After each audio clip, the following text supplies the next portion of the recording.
Hello po mga kapraps, pupuntahan natin ngayon ng isang property na for sale dito sa bayan ng Nagcarlan, Laguna. Itong kinaroroonan natin ngayon, ito yung Barangay Road. So naputol lang po siya dito. Ito yung pinaka putol na bahagi ng Barangay Road mga kapraps. Putol na semento. Pero ito diretso po ang Barangay Road sa property. Bali mula po dito sa sementadong kalsada, ang property po ay nasa 40 meters lang ang distansya. Tapos kung malinis natin itong mga gilid ng kalsadang ito, pwede nang ipasok ang inyong sasakyan mga kapraps. So yan po ang naputol na kalsada. Direksyon po yan papunta sa main road mga kapraps. Papunta sa barangay hall, sa pinakasentro ng barangay. Okay, puntahan natin ang property.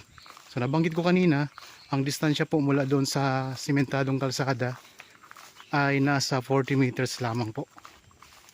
Kaya maglalakad tayo. Pwede naman po ispasok sana ang sasakyan, ang motor. Pero para makita nyo lang po mga kapraps, lalakarin na natin. Isa itong farm lot. Tapos ipakita ko sa inyo mamaya kung anong mga tanim sa loob.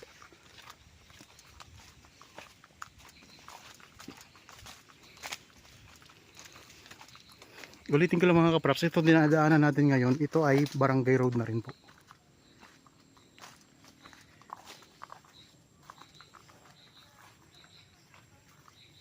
Ito na. Okay, ito na po ang property mga kapraps. Ito yung boundary niya. Meron na itong bakod na barbed wire. So ito yung pinaka boundary. Yan lang po ang barangay road mga kapraps. Oh.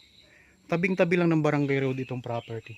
Siyempre po kapag naging sementado na yung barangay road na dinaanan natin, mas mahal na po ang presyo nitong property. Kaya ngayon po, habang medyo mababa pa lang ang presyo nito, pwede nyo po itong bisitahin at kung magustuhan nyo mga kapraps ay bilhin nyo na agad. So ito yung boundary, ito na yung property. Nandito na tayo sa loob ngayon. Yan, ito yung mga tanim. Ang sukat ay 3,000. So 3,755 square meters ang buong sukat. Tapos meron na itong sakop na rest house mga kapraps. Pwede nyo naman pong i-improve pa. So ito lang ang camera para makita nyo yung mga tanim. And marami itong mga tanim na iba't ibang prutas. Merong mga lansones, mga lansones, tapos mga rambutan, mga saging. Tapos yan mga lansones, ang dami dito mga kapraps. At yan po ang kasamang bahay sa loob, rest house mga kapraps na gawa sa kawayan, yung dingding. Tayo ikutin muna natin ang property baga tayo pumunta din sa rest house.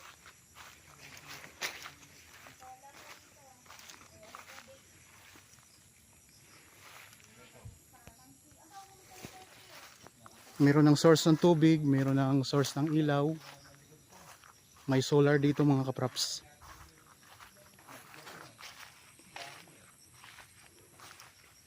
Yan, ito yung mga tanim sa palibot ng property. Oh. Ayun ang bakod niya, diretso po yan doon. Kamyas, avocado, rambutan, lansones, mga saging, kalamansi, maraming mga prutas mga kapraps. Pwede naman tayong umakyat dyan ano. Kaya tayo dyan mamaya. May guyabano. May guyabano siya. Saka ang ano niya, ang lupa ay may mga carabao grass na rin mga kapraps. Dito sa part na ito, ang daming mga lansones. Oh. Yan, daming mga lansones dito. Palibot na siya ng bakod mga kapraps na barbed wire.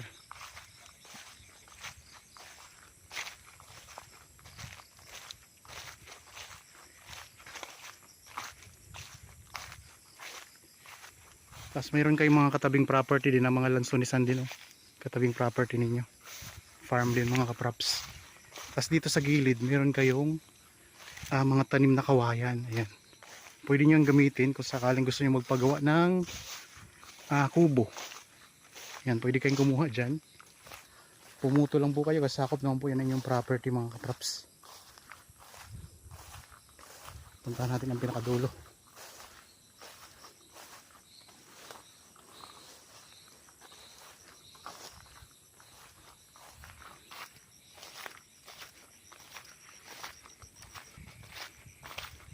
Ganito, daming kawayan dito.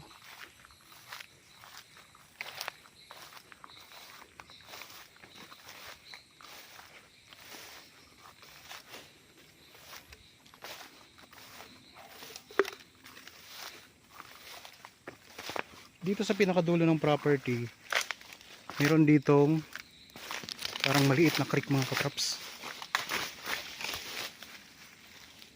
Yan, may maliit na creek dyan. So medyo masuka lang din natin pupuntahan, kaya balik tayo dito sa loob ng property.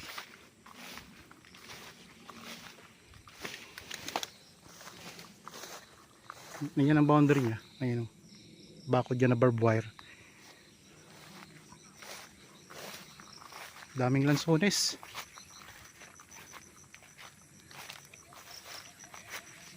Sa mga interested po sa property na nakikita nyo ngayon, pwede nyo kaming kontakin sa mga contact details na nandyan sa inyong mga screen. Pwede po sa Viber, cellphone number, Facebook Messenger, WhatsApp. At pwede kayong tumawag o kayong mag-chat, mag-text. Kung may mga tanong po kayo na wala dyan sa description box, pwede kayong magtanong din sa amin. Yan lang po ang mga contact details namin para masagot po namin kayo. At kung kayo po ay naghahanap pa ng iba't ibang uri ng property, marami pa po tayong mga pagpapilian. Iba't ibang sukat, iba't ibang presyo, at iba't ibang location dito sa lalawigan ng Laguna.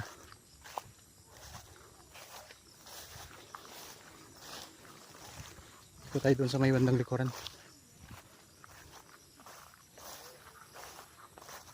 Dito ang daming saging.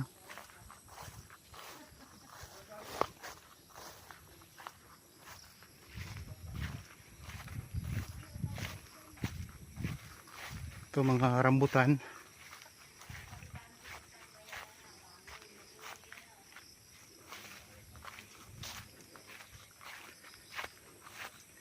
Yan, ito yung likurang bahagi mga kapraps ng property. May mga lansones din dito, mga niyog, mga ito may mga ano pa, parang gabi.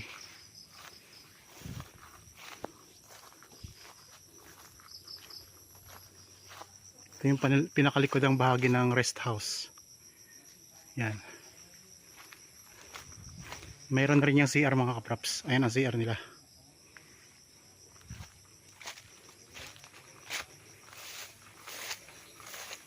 Nandito tayo sa may likurang bahagi mga kapraps ng property ha. Dito sa likod, sa gilid pala, mayroong tanim na dalang hita. Mayroon ding lansones, may dalang hita dito. Ayan o.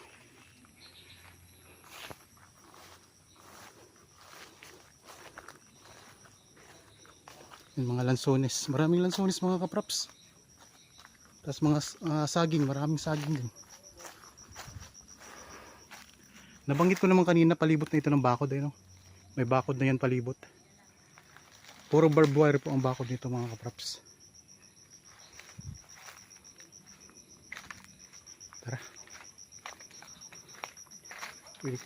Baka pwede tayong umakyat. Pwede nga umakyat?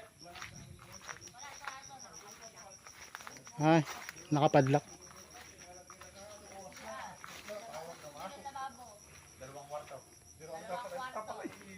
Mayroong 2 kwarto itong rest house. Yari sa kawayan yan mga kapraps. Tapos ang bubong yan ay yero.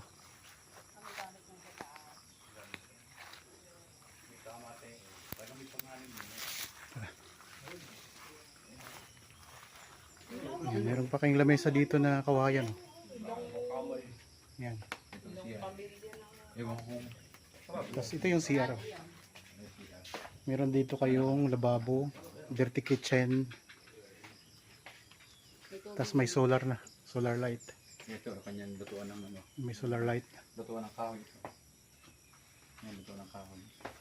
Ito pala yung dirty kitchen. Oh. Pwede kayo magluto dyan gamit ay kahoy. Tapos dito, yan, meron na itong source ng tubig. Yan mga kapraps. Libre lang yata ang tubig dito, no? Libre lang tubig. Ito yung CR. Meron na silang tangki dito ng tubig. Yung ginawa. Yan.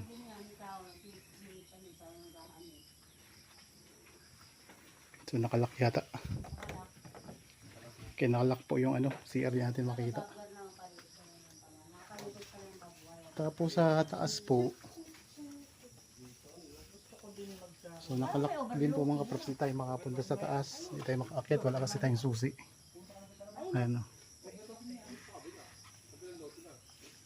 Pero ano naman po, kita nyo naman ang itsura ng rest house. So 2 kwarto naman po yan mga kapraps. May 2 kwarto po yan. Tapos pareho na pong may mga ilaw na solar.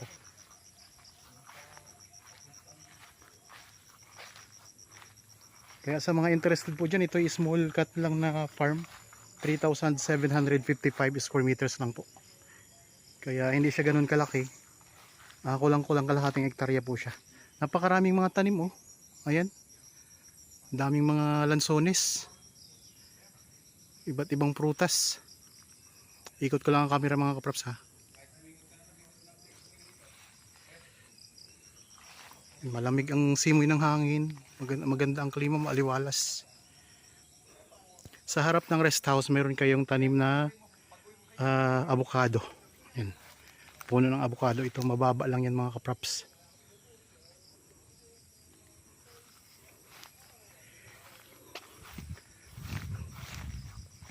Merong mga kalamansi. Tapos pwede pa kayo dito magtanim ng mga gulay oh. So yan lang po ang rest house ninyo. Pwede nyo pa yung i-improve kung nais nyo po. Tapos meron kayo ditong pwedeng pagtamnan ng mga gulay. May mga lansones na. Yan, sa ilalim ng mga lansonisan nyo, pwede pa kayong magtanim dyan ng mga gulay. Palibot na yung bakod mga kapraps ha.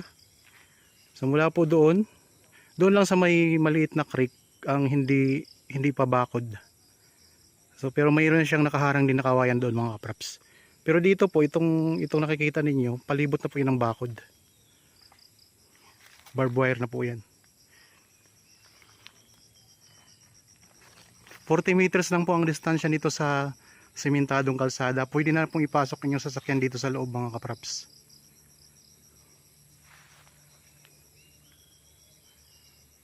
Okay, ang property na ito ay matatagpuan nyo po sa bayan ng Nagcarlan, Laguna.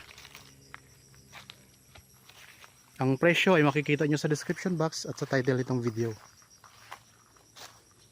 Ang distansya po nito sa town proper ng Nagcarlan ay nasa 15 to 18 minutes travel time lamang mga kapraps. Malapit na po.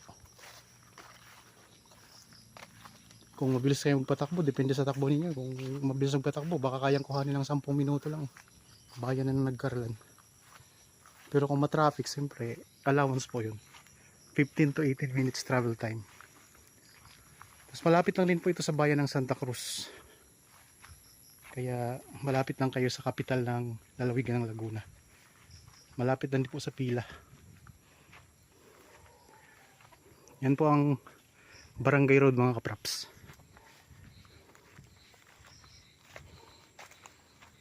So nasa 4 meters ang halapad ng Barangay Road dito. Ito yun mga kapraps. Tapos ayan lang po ang sementadong kalsada.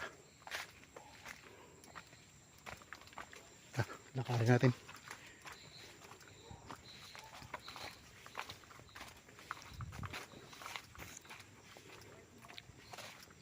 Ayan lang po ang sementadong kalsada, yung may mga motor.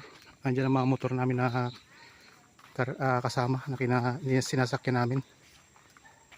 Para mabilis ang biyahe, nakamotor po kami. Okay, 40 meters lang po ang distansya dyan. Papunta doon sa property na pinanggalingan natin. Okay, sana po ay nagustuhan nyo ang property na in-offer ko sa inyo ngayon.